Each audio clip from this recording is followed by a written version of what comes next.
Mercredi 8 juillet 2015, bonjour à vous toutes et à vous tous, fidèles à l'émission Grand Jury que vous suivez sur les écrans de la télévision Espoir 47 dans la préfecture de Zior, la ville de Thiévié et le quartier Pali. Bonjour donc à vous toutes et à vous tous. Vous nous suivez également sur les ondes de radio KMTB à Lomé, Radio VGK Palimé, Radio Lumière à Anéro et puis sur le web le www.ebenradio.com et le www.togovision.com, ce qui nous amène donc à dire bonjour à tous les Togolais, où que vous soyez de par le monde.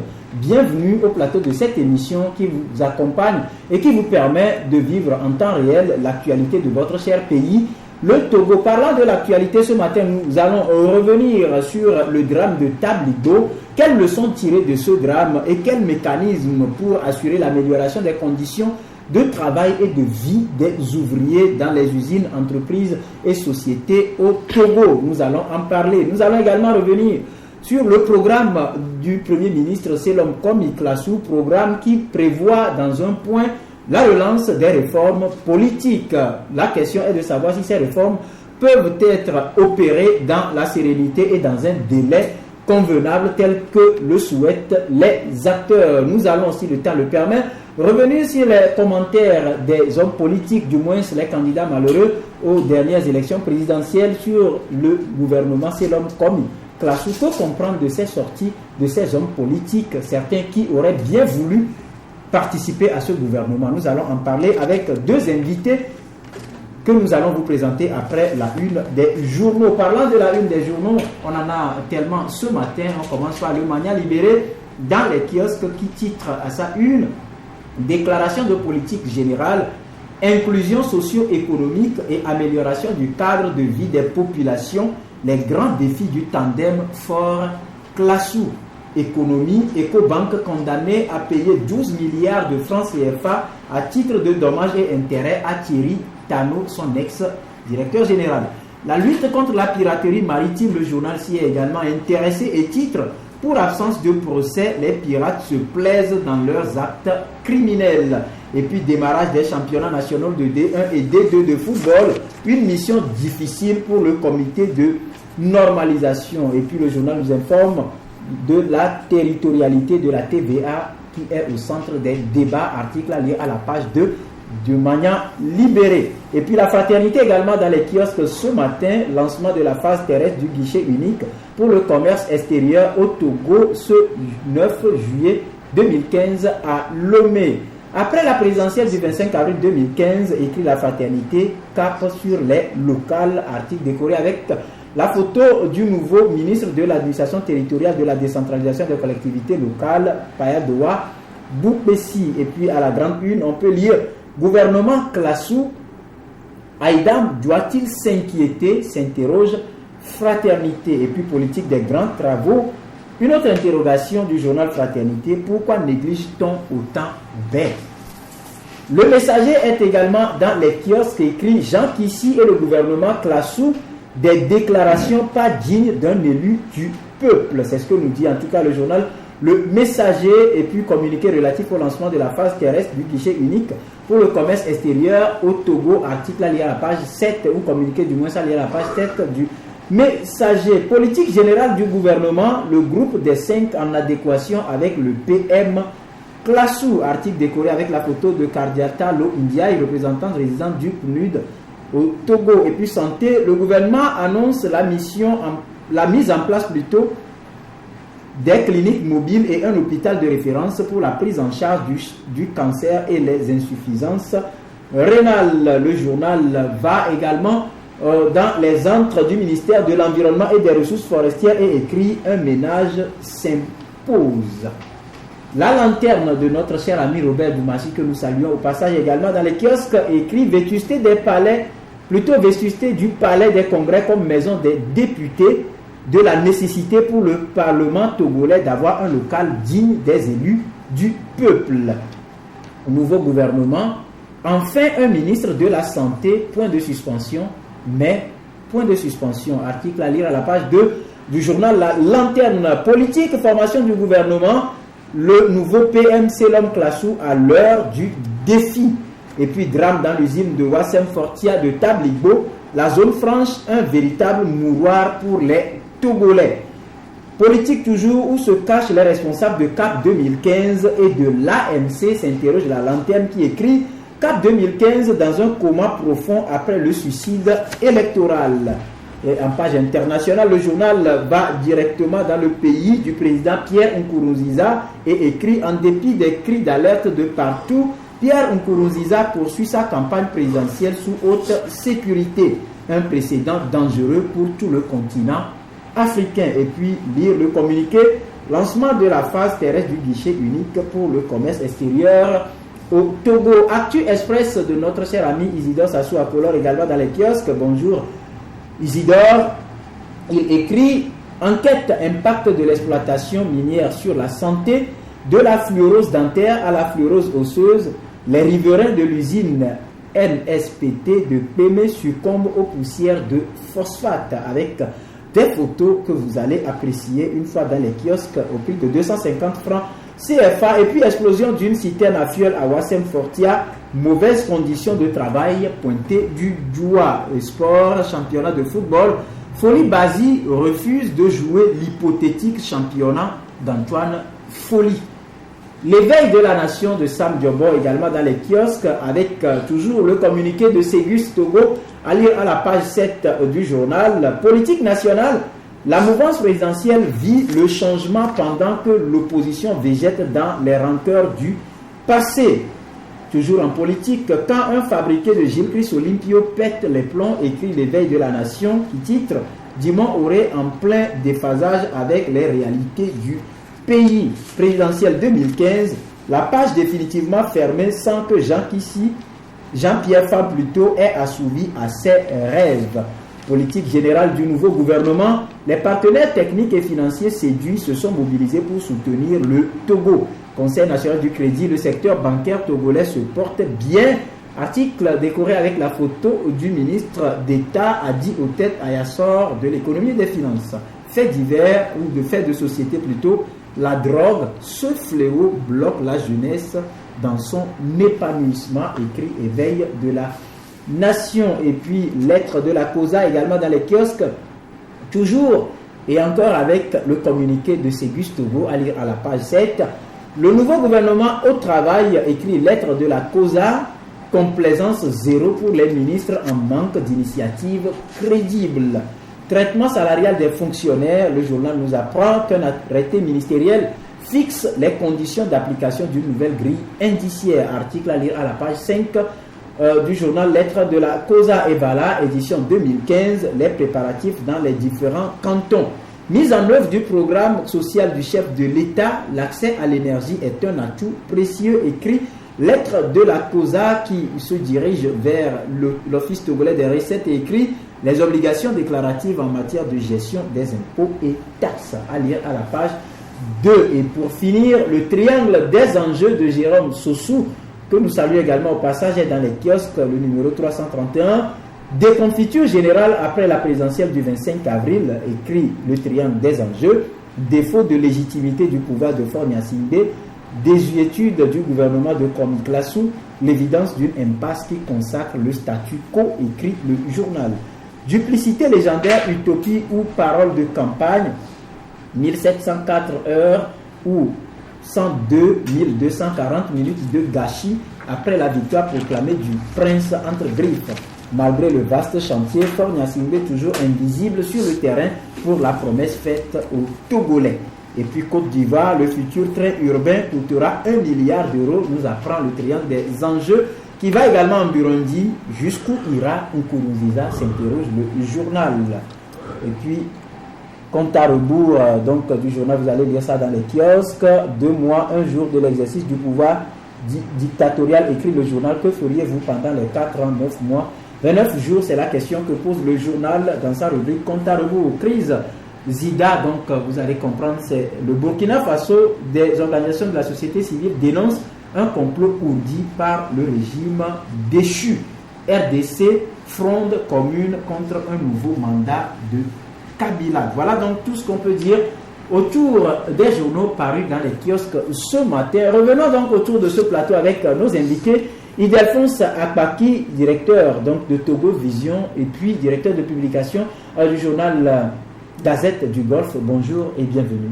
Bonjour Rodrigue et bonjour à tous les téléspectateurs et auditeurs de KNTV.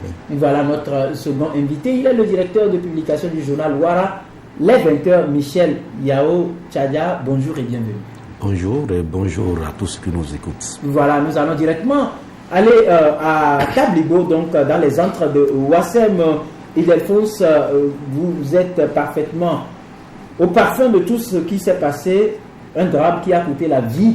C'est vrai qu'aujourd'hui, si on peut dire polémique autour du chiffre exact, quant à ce qui concerne les dégâts causés sur le plan humain par ce drame, on ne va pas aller sur ce débat. Mais aujourd'hui, selon vous, quelles leçons peut-on tirer de cette situation? Je voudrais, avant l'entame de la réponse à donner, m'incliner une fois encore devant la mémoire de ces compatriotes qui sont tombés lâchement face à l'irresponsabilité des autorités de ce pays et à l'insouciance de ces étrangers-là qui font la loi dans notre pays.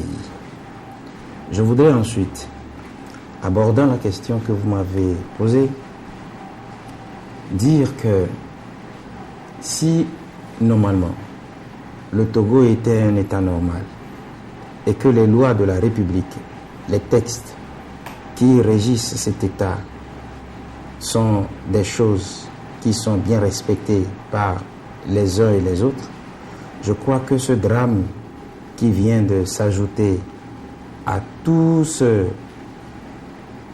qui sont déjà passés devait être évité. En quoi l'État a sa responsabilité?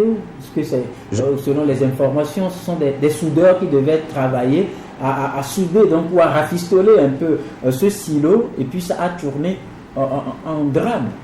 Je voudrais, avant qu'on en arrive même à l'explosion de la citerne du Filleul, que nous faisons une petite historique sur la vie que vivent nos compatriotes ouvriers. Vous n'êtes pas sans savoir que le problème de Ouassem est un problème crucial, posé et défendu avant tout par les ouvriers. J'en ai pour preuve les déclarations du responsable syndical de Ouassem qui criait qu'il y a 18 ans qu'ils étaient en train de crier pour que l'on essaie de voir leurs conditions de vie et de travail. Mais toutes les fois que ces voix s'élèvent, c'est des punitions qui sont infligées de part et d'autre. Je voudrais souligner cet état d'injustice et d'arbitraire qui a toujours régné au sein même de cette usine de cimenterie. Ces décès, cadeaux, entre guillemets, de ces ouvriers compatriotes. J'en ai pour preuve encore le dernier, avant l'explosion, dont le corps gît encore à la morgue. Ça fait bientôt 2 mois. Tout ça a rassemblé. Si vous me demandez aujourd'hui quelle est la responsabilité de l'État togolais, je vous répondrai, je ne crois pas que l'État togolais est une république bananière, mais une république en soi, où les textes et lois doivent être respectés par les uns et les autres. Je crois que les premiers responsables indiens qui sont venus installer leur usine au Togo doivent, conformément au cahier de charges, respecter les charges là. Et si les charges ne sont pas respectées et que toutes les fois que ces mauvaises choses se passent et que les ouvriers crient, je crois que l'État doit normalement se tourner vers ses responsables étrangers qui font la pluie et le beau temps. Si tel n'est pas le cas, l'État et les dirigeants togolais sont comptables, je dis. Parce que j'ai écouté la dernière fois le ministre Bawara dire qu'ils vont maintenant prendre les mesures qu'il faut. Est-ce à dire qu'avant, l'État n'avait pas vu juste de prendre ses responsabilités et que c'est après avoir sacrifié les compatriotes togolais qu'il faut prendre les responsabilités? C'est la grande question que je me pose. Oui, Michel, cette situation de drame qui s'est produite à Tablibo, c'est vrai que ça fait des jours que c'est au cœur des débats. C'est vrai, on se pose beaucoup de questions sans toutefois avoir des réponses. Mais tel que je reviens sur la question que j'ai posée tout à l'heure à Ildefonse, vous êtes libre de faire les commentaires autour de ce drame, mais quelle leçon peut-on y tirer aujourd'hui? Non, la leçon, elle est à tirer. La leçon qui est à tirer ici, c'est faire en sorte que de tels drames ne puissent pas arriver encore au Togo. Parce que si vous lisez un peu le communiqué que le gouvernement a pondu quelques jours après ce drame, au-delà de l'enquête que le gouvernement veut diligenter, il est dit que l'État sera désormais beaucoup plus regardant pour que les industries ou les entreprises qui opèrent, en tout cas avec peut-être le même statut que ce que fait WASEM, puissent quand même que les responsables de ces entreprises prennent des dispositions pour que de tels drames ne se reviennent plus. Donc c'est pour dire que désormais j'ai l'impression, en tout cas, de croire que plus rien ne sera comme avant. Parce que si vous prenez ce qui s'est passé à Tablibo là-bas, vous allez vous rendre compte que depuis, je vais dire, quelques années, des voix s'élevaient pour dire que les ouvriers là-bas travaillent dans des conditions inhumaines et qu'il fallait faire quelque chose. Et puis, rappelez-vous aussi que la presse est régulièrement revenue sur ce qui se passait là-bas, mais on a l'impression qu'il y a un peu du laxisme. On n'a pas peut-être pris au sérieux toutes les lamentations qui se faisaient en tout cas de tous côtés. Donc, finalement, ce drame qui est arrivé, je dis au passage même paix aux âmes des disparus, ce drame-là doit quand même inciter à ce que des mesures soient prises, des mesures rigoureuses, pour que les choses quand même puissent changer dans la façon de traiter les ouvriers dans les entreprises installées ou bien créées ici par des expatriés. Mais au-delà de l'usine WASEM, je pense que c'est pratiquement toutes les entreprises, je ne sais pas si WASEM a aligné sur le statut des entreprises de la zone franche, toutes les entreprises de la zone franche, parce que moi j'ai l'impression qu'à un moment donné on doit revenir sur le statut qui a guidé la création de ces, en tout cas la venue de ces entreprises-là, parce que au départ, peut-être comme on devait les inciter des investisseurs à venir au Togo, on a fait de telle sorte que on a ouvert tellement la vanne, on n'a pas été du laisser aller, on n'a pas été un peu rigoureux par rapport au cahier des charges qui devait quand même guider ces expatriés-là. Donc, il y a un laisser-aller, et bon, comme nous voulons quand même que les gens trouvent un peu du travail pour survivre, parce que les choses sont difficiles,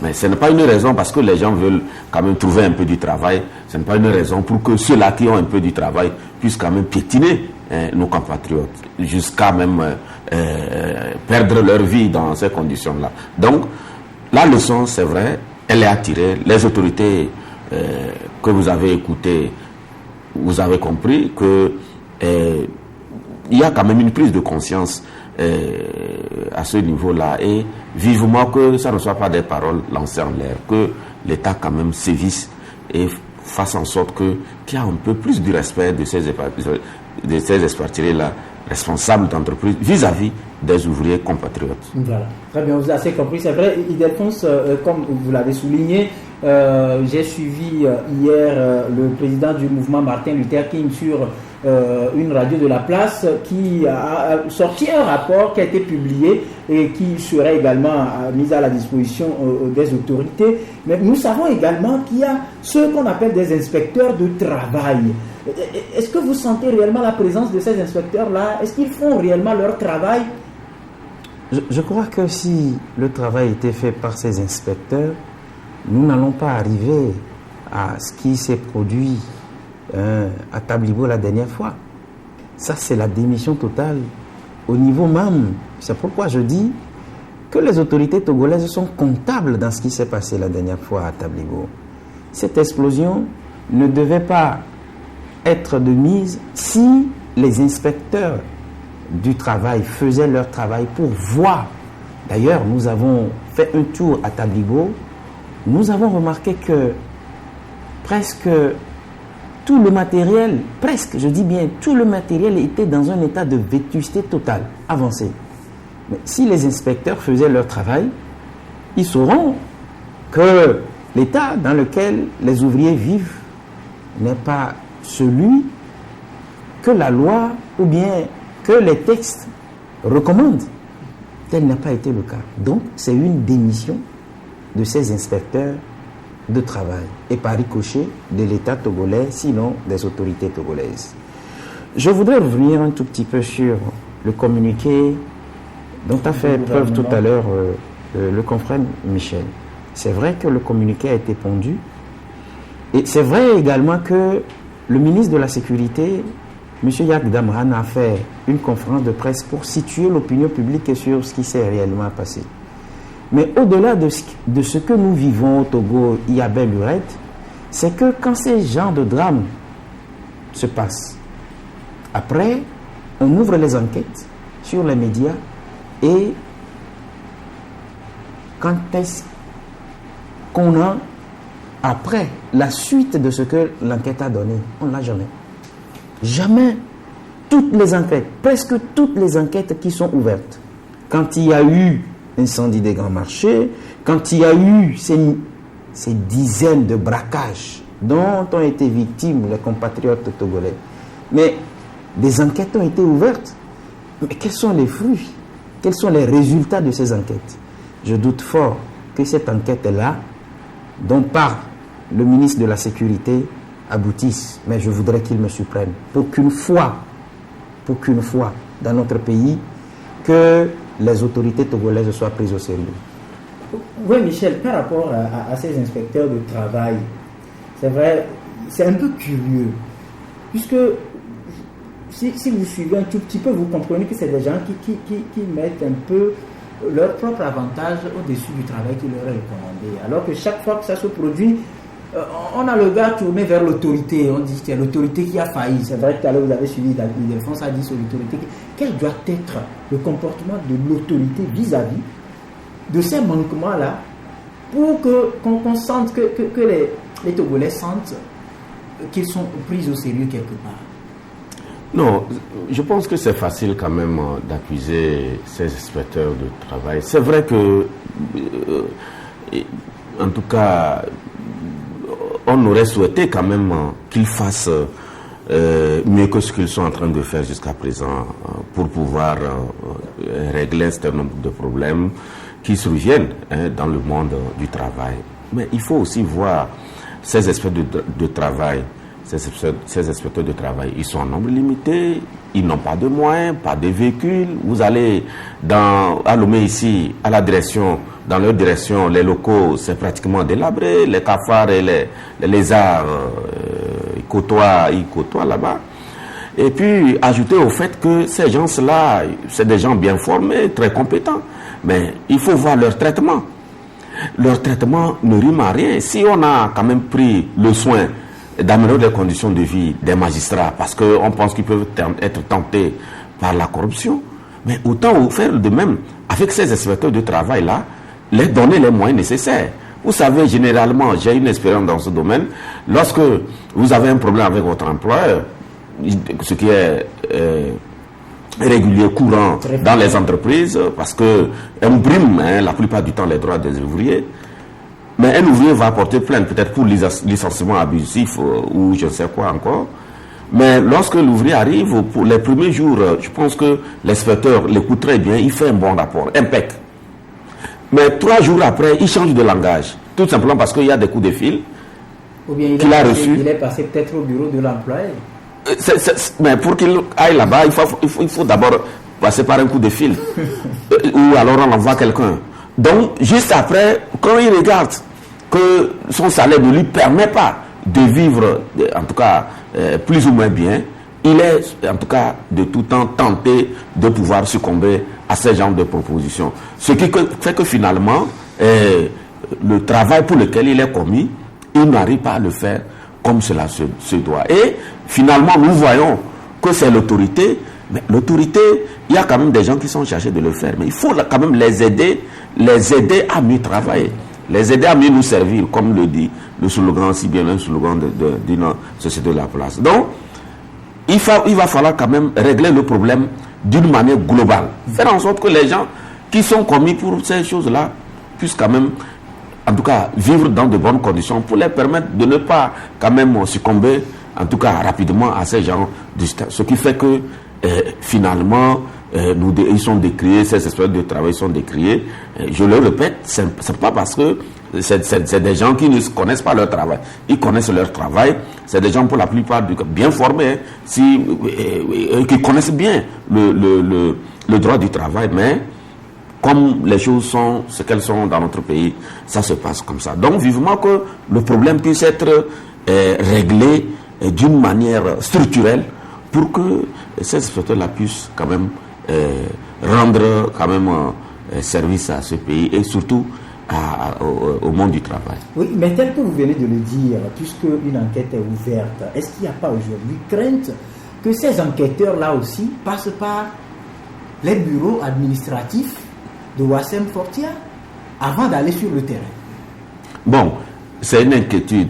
Bon, moi j'ose croire que croire que c'est une inquiétude, mais à partir du moment où en tout cas cette enquête est ouverte consécutivement à ce drame-là, je ne pense pas que on va quand même mettre des gens qui pourront faire un travail bâclé, parce que c'est des vies humaines qui ont été mises en cause. Et donc, on ne peut pas blaguer et mettre des gens qui vont quand même ne pas faire leur travail dans les règles de l'art. Mais une fois encore, c'est des hommes qu'on va mettre aussi pour travailler, mais je pense qu'ils doivent faire appel à leur conscience, parce que c'est des gens qui sont morts et on leur demande d'établir la vérité. Et aujourd'hui, à partir de ce... À côté de la vérité, il y a peut-être 10 millions, 20 millions, parce que... Bon, là, vous et moi, nous ne pourrons rien. Nous n'avons pas, en tout cas, les moyens de coercition pour éviter ce genre de choses. Mais je dis qu'il faut appeler à la conscience humaine, parce que c'est des gens qui sont morts, des gens qui manquent à leur famille actuellement. On ne peut pas blaguer, à mon avis. Voilà. Oui, par rapport à cette enquête-là, c'est vrai, parce que l'inquiétude, puisque les uns et les autres à un niveau, par rapport aux inspecteurs de travail tels que Michel a développé tout à l'heure, est-ce que ça ne demeure pas une inquiétude pour ces enquêteurs-là? J'ai très bien apprécié tout à l'heure l'analyse de Michel, cette analyse m'est allée tout droit au cœur et me permet de relever un petit truc dans ce qu'il a dit. J'ai pu faire l'expérience de ce que nous appelons enquête au Togo, la mère expérience.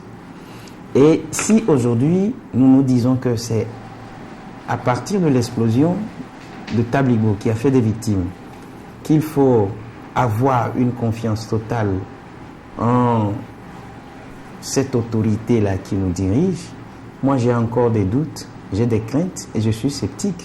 Parce que, rappelez-vous qu'il y a quelques mois, on a pris pendant 45 minutes l'aéroport international de Lomé, où des coups de feu ont été tirés dans presque tous les sens. Où on a remarqué que ces braqueurs étaient des professionnels qui avaient opéré avec des armes de guerre. Nous avons entendu le ministre de la Sécurité après, qui a fait une conférence de presse, qui a situé les responsabilités. Mais de vous à moi, est-ce que les résultats de ces enquêtes, malgré qu'on a, je dis bien malgré qu'on a opéré avec des armes de guerre, est-ce qu'on a pu retrouver les auteurs là, qui ont pris pendant 45 minutes un aéroport qui est hyper sécurisé? Non, heureusement qu'ici nous sommes dans un cas d'espèce. Non, je donne un exemple par rapport aux enquêtes qui sont ouvertes et qui ne sont jamais fermées. Si je dis fermées, c'est-à-dire que le fruit de cette enquête ou de ces enquêtes n'ont jamais été révélés aux populations. Alors je doute Et je voudrais, à travers les propos de l'exécutif togolais, je voudrais être surpris de voir que cette enquête dont on parle aura une fin. Oui, ça peut avoir une fin, mais l'inquiétude aujourd'hui, c'est pas là, puisque tout à l'heure on a parlé des inspecteurs de travail, où, si vous avez bien suivi Michel dans son développement, où déjà ils sont dans un local, où ils sont dans le voisinage immédiat des reptiles et des cafards, ils ont des moyens limités, ce qui fait que quand ils vont sur le terrain, ils pèsent les poids finalement de ce pourquoi ils se sont déplacés et ce qu'on leur donne en retour. Donc c'est un peu par rapport à ça. J'ai des problèmes quelquefois avec certains compatriotes togolais. À travers certains de mes propos, j'en ai pour preuve la dernière fois sur Radio Victoire où j'étais en train de dénoncer l'État togolais et quelqu'un m'appelait pour me demander est-ce que je suis fier d'être togolais en disant des choses comme ça. Mais je vous dis que toutes les fois qu'on nous rabat les oreilles, qu'on est en train de faire le civisme et la citoyenneté, dites-moi, dans quelle catégorie devons-nous classer le fait que moi je ne tremble pas devant l'argent quand il est question de remplir fidèlement ma mission de journaliste? Civisme, honneur, dignité. Mais pourquoi l'État qui organise ces genres de choses n'arrive pas à s'imprégner comme cela se doit? Pourquoi l'État n'arrive-t-il pas à mettre à la disposition de ces inspecteurs de travail qui ont des missions assez compliquées, ça il faut le dire, qui ont un résultat à donner à l'État et par ricochet au peuple? Soyons sérieux. C'est pourquoi je dis, si nous étions dans un État normal, ce que nous sommes en train de dénoncer aujourd'hui ne devait pas avoir droit de suite. Cela ne veut pas dire qu'ailleurs, dans certains pays, ça ne se passe pas. Mais pour nous, Togolais, comparant notre État, ce qui se passe dans notre État, à ce qui se passe ailleurs, mais nous avons des craintes. On a des craintes de savoir que les expatriés sont arrivés pour implanter des usines. Mais on ne peut pas nous dire que dans notre pays, le Togo, il n'y a pas de loi qui réglemente l'implantation des sociétés et des usines, des entreprises, par des expatriés. On ne peut pas aujourd'hui me dire qu'il n'y a pas de cahier de charge. Mais j'ai fait allusion tout à l'heure aux souffrances de nos frères qui travaillent à Tablibo, dans cette usine de Wassem, qui pendant 18 ans criaient et dénonçaient les conditions dans lesquelles ils travaillaient. L'État était où? Les inspecteurs de travail étaient où? Moi, c'est ce qui m'intrigue.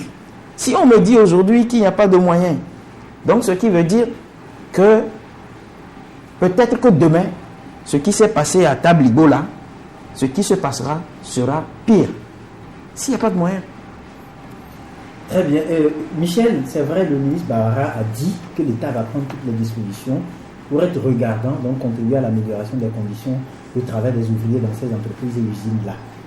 Mais loin d'insulter la mémoire des victimes, pensez-vous qu'ils aient le choix de refuser des services douteux, puisque on vous dit que c'est un silo citerne donc plein de fioles, et vous savez que c'est un liquide inflammable. On vous demande d'aller souder avec du chalumeau qui projette également du feu à partir d'un autre produit inflammable, c'est-à-dire gaz. Est-ce qu'ils avaient le choix de refuser? Mais justement, c'est pourquoi nous parlons, nous disons que ces ouvriers-là travaillent ou travaillaient dans des conditions difficiles. Parce que, selon les informations que nous avons, les ouvriers, dans un premier temps, auraient refusé d'aller exécuter. Mais sous la pression d'un technicien indien, lui aussi, malheureusement, a trépassé dans ce drame-là. Lui aussi est parti. Sous donc la pression de ce monsieur, de ce technicien expatrié, ils étaient obligés d'aller travailler. Parce qu'au-delà de tout, les gens sont soucieux de leur pain et ils sont obligés, on les pousse à travailler dans ces conditions-là. C'est ça qui fait vraiment qui crée maintenant vraiment l'amertume auprès des parents de ces victimes-là, parce que ce travail-là, on aurait dû prendre des dispositions en amont pour peut-être éviter une telle situation. Mais, comme toujours ces ouvriers travaillent sous pression, ils ont dû céder parce qu'ils craignent des licenciements. En réalité, ils pouvaient refuser, mais avec des conséquences. D'abord, il faut relever qu'il devait avoir une situation, en tout cas de licenciement, même 2 jours, en tout cas plus tard, qui profilait à l'horizon. Donc, le drame est survenu avant même la date de ce plan vraiment funeste. Donc, ce qui veut dire que c'est une preuve encore supplémentaire que ces ouvriers-là, ils travaillent dans des conditions difficiles et que vous avez vu la colère des populations qui sont allées saccager l'administration de Ouassem. C'est sous la colère, ce n'est pas une bonne chose, c'est sous la colère. Sinon, vous perdez un être très cher. Un papa, un tonton, un frère, tout ça là, vous n'allez plus les revoir. Mais les gens sont sous le coup de la colère. Ils sont allés quand même poser ces actes-là qui ne sont pas bons. Mais c'est pour dire que si aujourd'hui l'autorité ou les responsables, en tout cas du monde du travail, ont la bonne volonté, à partir de ce drame, beaucoup de choses vont changer. Parce que là, ils n'ont pas de choix. Le laxisme, c'est copinage qu'on observe de temps en temps. Je pense que la vie du compatriote, la vie de nos compatriotes doit être quand même mise au devant de tout. On ne peut pas blaguer la vie avec la vie d'un être humain. Et de surcroît, les êtres humains de son pays. Parce qu'on est quand même contraint, ou bien bon, on est de temps en temps tenté à peut-être prendre les dessous de table. Prévoit la protection civile. Et ça oui, rentre dedans. Ça rentre dedans. Donc, il faut que les gens... C'est pourquoi je dis, et je le répète, j'appelle une fois encore à la conscience de ces enquêteurs, à la conscience des autorités. Parce que vous et moi, nous sommes journalistes, nous allons dénoncer, mais nous n'avons pas la capacité d'aller forcer les gens à faire ce qu'ils doivent faire normalement dans l'exercice de leurs fonctions.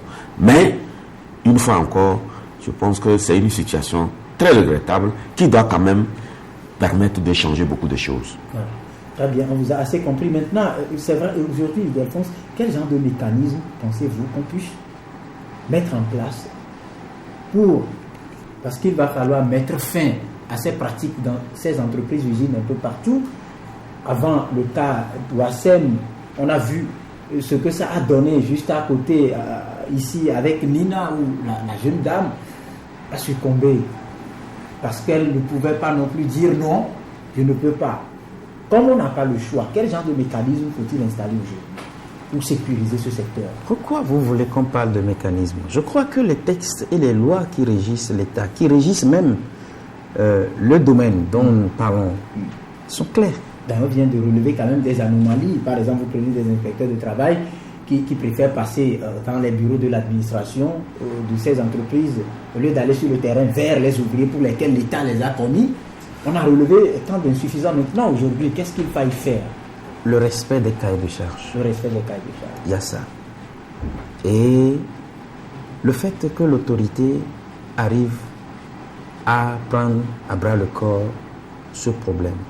Il faut une surveillance accrue. Parce que de l'explosion de Tablibo, moi, personnellement, j'ai pu retenir 2 choses. D'abord, l'arrogance des expatriés. Tous ceux qui sont étrangers, pour la plupart, qui détiennent des entreprises ou bien des usines au Togo, ma foi, sont au-dessus des lois togolaises. Il faut les voir. Je ne voudrais pas citer de nationalité, mais je sais que vous et moi, vous savez très bien que certains expatriés en font trop au Togo. C'est ce qui fait que les gens racontent. Faites promener vos micros dans les rues de Lomé. Vous saurez que les compatriotes togolais disent que quand vous avez affaire avec un expatrié, même si vous avez raison, vous, autochtones, on vous dira. Parce que quelque part, peut-être qu'un coup de fil est passé, ou bien des billets flambants sont passés par là, et puis c'est fini. Et la deuxième chose, c'est l'abandon de nos compatriotes qui travaillent dans la zone franche.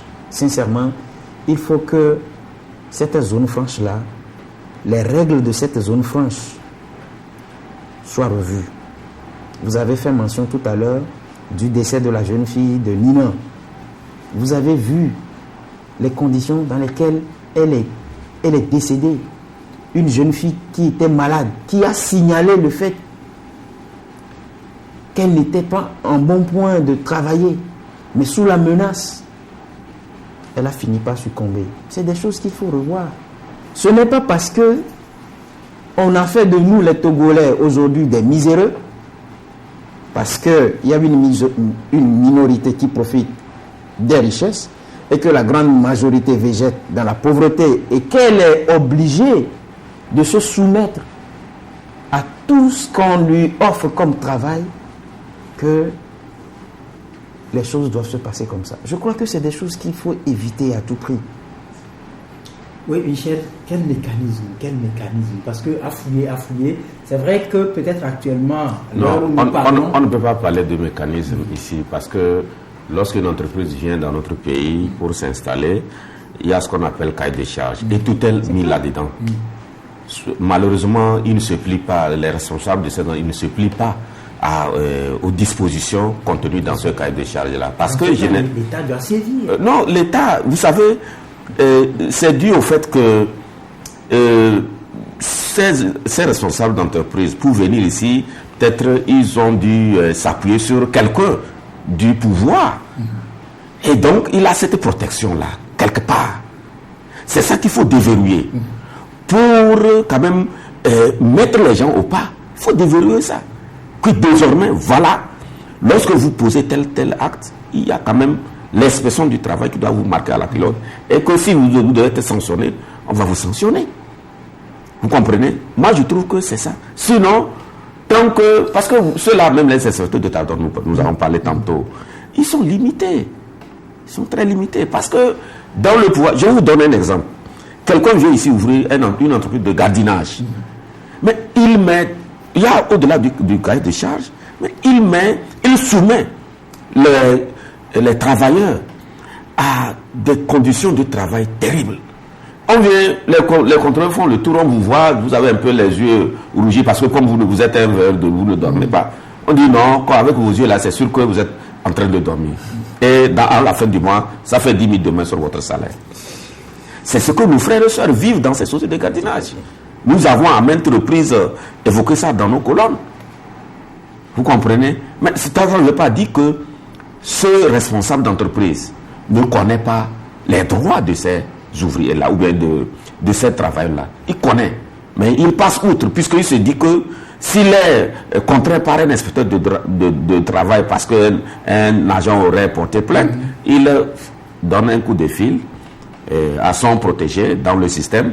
Et bon, on met en tout cas sous silence cet l'inspecteur de travail. Et maintenant l'ouvrier revient, on lui dit bon, tu sais cette affaire là, bon, il faut revenir 2 semaines après parce que je serai en mission. Pourtant il est là, il prend ça bien régulièrement à l'homme ici. Donc c'est pour dire que quelque part tous ces gens là, tous ces responsables, tous ces exploités, ils connaissent leurs droits et devoirs, mais ils font comme bon les semble. L'autre parlait tantôt de l'arrogance, c'est vrai. Ils ont une manière quand même de parler aux gens dans ce pays comme ils sont en terrain conquis. Ils ont des manières. Je pense que, moi j'ai confiance.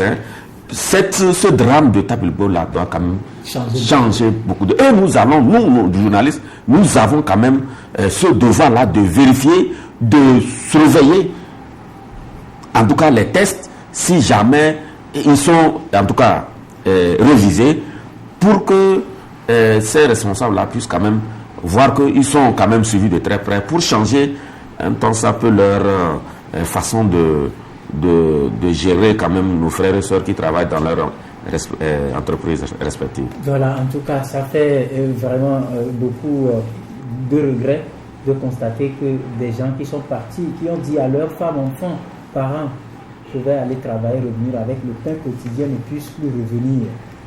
Et oui, vous voulez ajouter quelque chose? Oui, je voudrais ajouter que la semaine dernière, il y a eu une manifestation la marche à Tablibo. De deuil et dommage. Oui, voilà. Et je voudrais relever un petit truc. La séance de prière, oui.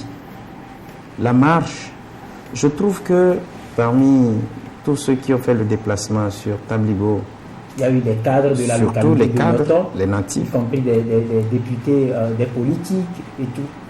Ce qui m'a gêné et qui continue toujours par me gêner, c'est la présence de ces cadres-là aux côtés des familles éplorées. Parce que j'ai relevé parmi ces cadres-là ceux qui étaient encore aux affaires il y a 18 ans. J'ai fait allusion tout à l'heure à ce qu'a dit le responsable des ouvriers qui avait pris la parole le samedi dernier, qui a martelé que ça fait 18 ans qu'ils sont en train de dénoncer tout cela. Parmi eux, ces cadres-là, il y en avait qui étaient encore aux affaires. Qu'est-ce qu'ils ont pu faire? Aujourd'hui, ils se déplacent à Tablibo pour constater que leurs frères ont perdu leur vie. Quand ils étaient encore aux affaires, qu'est-ce qu'ils ont fait pour que leurs frères aient des conditions de travail au moins un peu reluisantes? Qu'est-ce qu'ils ont fait? Et l'injure qui a été envoyée à la mémoire de ces victimes, c'est l'enveloppe là qu'on a remise. Ces enveloppes remises de 100 000 francs. Qu'est-ce que ça veut dire cette histoire? Qu'est-ce que ça veut dire? 100 000 francs à chaque famille éplorée, c'est une injure. Il faut que ces genres de pratiques cessent. En tout cas, on aura tout le temps, comme Michel l'a dit, on va faire confiance aux enquêteurs et surtout en appeler à leur sens d'humanisme, de patriotisme et de civisme pour que le travail que l'État leur confie puisse aboutir et faire changer beaucoup de choses dans ce secteur. Nous allons, comme nous sommes dans ce débat avec le peu de temps qui nous reste, on va aller vers le programme aussi, l'homme comme Iclassou Michel. À un point donné, le Premier ministre a parlé de la relance des réformes. Aujourd'hui, la question est de savoir si ces réformes peuvent être opérées. Si on va à écouter les leaders de partis politiques les uns et les autres, aujourd'hui, est-ce que vous voyez ceux-là se retrouver, s'accouder et opérer ces réformes sans qu'il y ait de quoi? D'abord, ce n'est pas le programme comme Iclassou, c'est le programme du chef de l'État. C'est Faure Gnassingbé qui a gagné les élections. Il a demandé à Kwame Iclassou de coordonner la mise en exécution de son projet de société à travers ce programme-là. Vous parlez des réformes politiques. Moi, je me dis qu'ils n'ont pas de choix. Ces réformes-là seront faites. Ça, c'est clair, parce que tout dépendra de la manière dont la classe politique va se prendre au cours, en tout cas, des mois à venir, des années à venir. Parce que tout ce qui s'est passé en juin 2014 avec le rejet de cette proposition du gouvernement, je pense que le temps qui est passé a permis à tout le monde de réfléchir, que ce soit le parti au pouvoir ou les partis d'opposition. Chacun, en ce qui le concerne, doit quand même prendre ses responsabilités pour que très très rapidement ces réformes-là puissent être faites. Vous avez vu au cours dans sa présentation de politique générale, Iclassou a quand même décliné ça en 4 axes et ces réformes-là figurent en bonne place. Sur le troisième point. Voilà. Donc, c'est pour dire que aujourd'hui, il suffit que les choses, le gouvernement vient de l'équipe gouvernementale a été publiée il n'y a pas longtemps.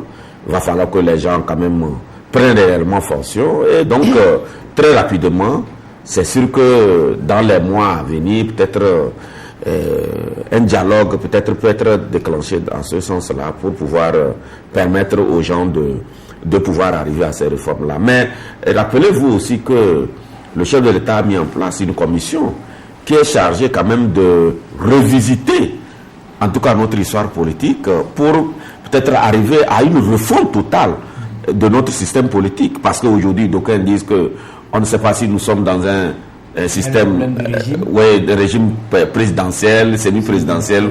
Donc, il y a beaucoup de choses. Depuis 2002, les prérogatives du Premier ministre ont été carrément anéanties. Si vous prenez la constitution actuelle, le chef du gouvernement travaille sous l'autorité du chef de l'État. Il n'a pas réellement de pouvoir. Tout ça là, il va falloir revoir tout ça là. Et avec toutes les insuffisances que nous avons dans notre constitution actuelle, faire en sorte que la classe politique puisse arriver à un consensus pour une première fois, pour quand même mettre en place vraiment les tests qui vont quand même régir durablement notre volonté commune de vie. Parce que des tests surtout qui quand même vont faire qu'il va avoir quand même une sérénité. Parce qu'on ne va pas quand même passer tout notre temps à nous quereller. Mais il faut un temps quand même pour taire tout ça là et aller véritablement au travail pour la construction de notre pays. Donc, pour me résumer, moi je crois que ces réformes-là seront faites parce qu'aujourd'hui, le gouvernement n'a pas de choix. Il revient à la classe politique maintenant de pouvoir faire table rase de tout et tirer les leçons de nos échecs passés, faire en sorte que nous arrivions à ces réformes-là. Oui, Alphonse, par rapport aux réformes. Je suis très sceptique que les réformes se fassent dans notre pays, le Togo. Partons d'ailleurs du fait que le Togo est devenu un État hybride. Michel a essayé tout à l'heure d'expliquer un tout petit peu un certain nombre de choses par rapport au régime. Parce que la modification qui est intervenue en 2002 a fait que le Togo est devenu un État hybride. Nous ne savons pas si nous vivons dans une république ou sous une monarchie. Ça, c'est juste une parenthèse que je voudrais ouvrir et fermer. République togolaise. Et fermer. Maintenant, par rapport à la question, il a si bien souligné que le programme n'émane pas du Premier ministre, donc ce qui veut dire qu'il n'est pas comptable. Au terme de sa mission, il n'est pas comptable. Il est là pour présenter quelque chose. Mais là où le bas blesse, c'est cette modification-là de la Constitution qui pose encore le problème. Parce que avec la Constitution de 1992, le Premier ministre avait tous les pouvoirs et était comptable de sa politique générale. Il faudrait qu'au terme de sa mission, qu'il soit à même de dire au peuple que voilà la feuille de route qui m'a été confiée, je suis arrivé à l'épulcher totalement, ou bien il y en a qui sont restés en marge. Tel n'est pas le cas avec la nouvelle modification de la Constitution où, quand vous prenez l'article 78, alinéa 2, qui a été modifié et qui oblige le Premier ministre à présenter sa politique, ses actions devant les députés. Ce qui choque aujourd'hui l'entendement humain, c'est que c'est vrai que dans sa politique générale devant les députés la dernière fois, le nouveau Premier ministre a dit qu'il fera les réformes. J'ai dit tout à l'heure en prenant la parole que je suis très sceptique. Sceptique parce que, le Premier ministre ne peut jamais réussir sans le chef de l'État, puisque c'est le chef de l'État qui l'a nommé. Et c'est le projet du chef de l'État qu'il est en train de suivre.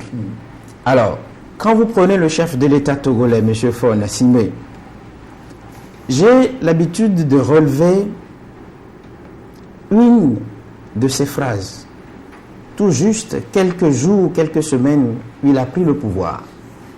Je me rappelle ce 25 février 2005, quand il faisait sa première prestation de serment au Palais des Congrès, où il disait « Le Père de la Nation, avant de mourir, nous a dit de ne jamais laisser le pouvoir nous échapper. » Je crois que c'est une marque indélébile que nous avons, moi particulièrement dans ma tête, et qui a été renforcée par les 2 hold-up électoraux qui ont eu cours. Mais ce qui me conforte, moi, dans mon esprit et dans mon raisonnement, que ces réformes politiques ne seront pas au gré des populations, ce sont les déclarations du chef de l'État lui-même à Accra.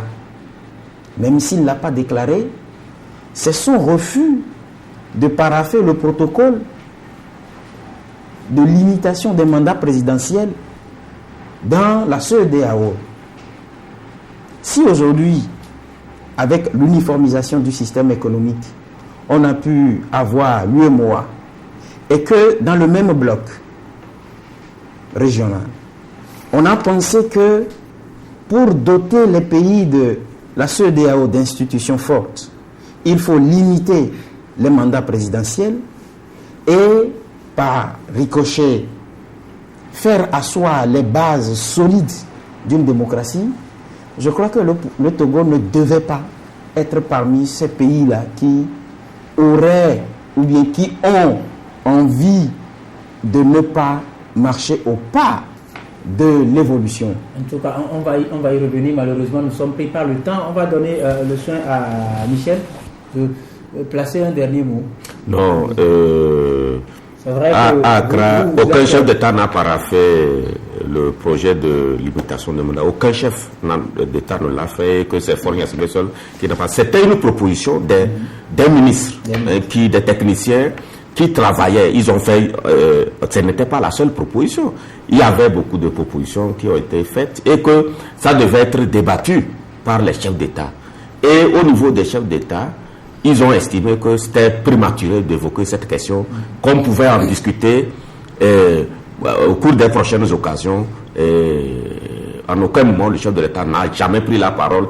Personne n'a paraphé quoi que ce soit. Donc c'est une information que les gens passent, mais qui n'est pas vraie, parce que le chef de l'État ne s'est même pas prononcé par rapport. C'est unanimement que les chefs d'État ont dit non, que ces points-là, on peut les reléguer. Ça pourra être discuté ultérieurement. Donc il faut que les gens quand même aillent quand même aux bonnes nouvelles.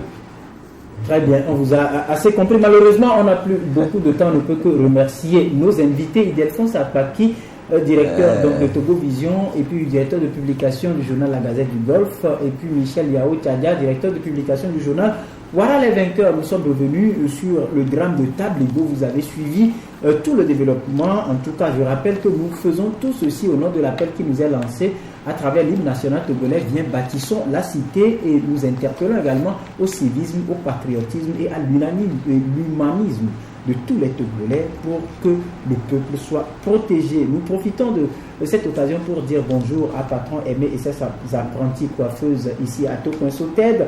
Et puis bonjour également à Tata Georgette de Lala Couture, l'équipe Boucantier FC d'Adido Gomé, bonjour à vous, son président Kato Kofi dit Daniel, et puis à Beleko Sewa, Bento Pokou, à Tignon Gérard, Marcel Aïgo, bien de choses donc à vous toutes et à vous tous. Surtout merci à l'équipe qui nous a accompagnés. Bonne journée, au revoir.